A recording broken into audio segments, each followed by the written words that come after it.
All right, let's dive in. When you hear the word Yakuza, what comes to mind? Probably images of honor, loyalty, maybe those slick cinematic sword fights, right?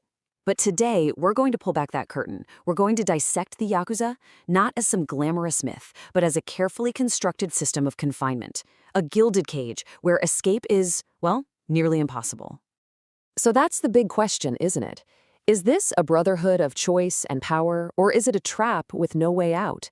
As we're about to see, the reality is far more constricting than any movie would have you believe. Let's get into it. To really understand this institution, we first have to understand its appeal. I mean, why would anyone willingly walk this path? The answer, and this might surprise you, often isn't about a desire for crime, but about a really fundamental human need, the need to belong. Just look at the profile this slide paints. We're not talking about hardened criminals from the get-go. No, we're talking about young men on the fringes of society. The lost, the rejected, the desperate. And then the Yakuza extends a hand, offering them exactly what they crave most, a sense of belonging, protection, and a new identity inside a so-called family. But, and this is a huge but, that family comes with a price tag, and it is absolutely non-negotiable. To get in, you have to swear allegiance to a rigid, almost feudal system that is the bedrock of the entire organization. This system is known as Oyabun Kobun. Now, let's be crystal clear about this definition. Oyabun Kobun isn't a business arrangement. It's a deeply ritualized, symbolic adoption. The Oyabun, the boss, he becomes your surrogate father. The Kobun, the members, become his children. And their loyalty, it's expected to be absolute, superseding all other bonds, even the ones with your actual family. This quote right here perfectly captures the gravity of that bond. This isn't just a motto, it's the core belief of their world. In this hierarchy, your life is secondary to the will of your Oyabun and the needs of the organization. It's a complete and total surrender of your individual freedom, and that's the first lock on the cage. So, how is a new recruit indoctrinated into this world? It's a gradual, very calculated process. As you can see here, it starts with simple errands, just to test discipline and loyalty. From there, it escalates to debt collection, where they learn the art of intimidation. And finally, they're immersed in full-blown illegal operations.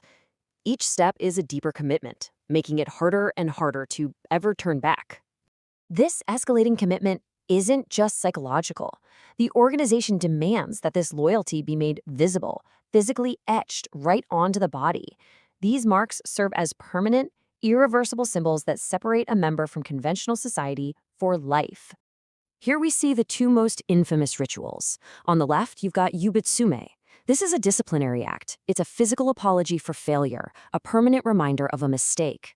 On the right, you have irizumi, the full-body tattoos. Historically, these were a mark of pride and endurance, a visual testament to one's complete devotion to the Yakuza identity, kind of echoing the markings of firefighters and laborers from the Edo period. But here's where we see a fascinating and, honestly, a tragic evolution. In modern Japan, that mark of pride has transformed into a brand of social isolation. Those beautiful, elaborate tattoos now function as a permanent barrier, getting members banned from public baths, gyms, and severely limiting their chances for a legitimate job.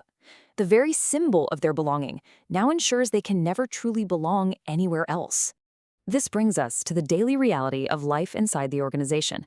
The myth is all about power and wealth, but the truth for the vast majority is something far grimmer and way more stressful.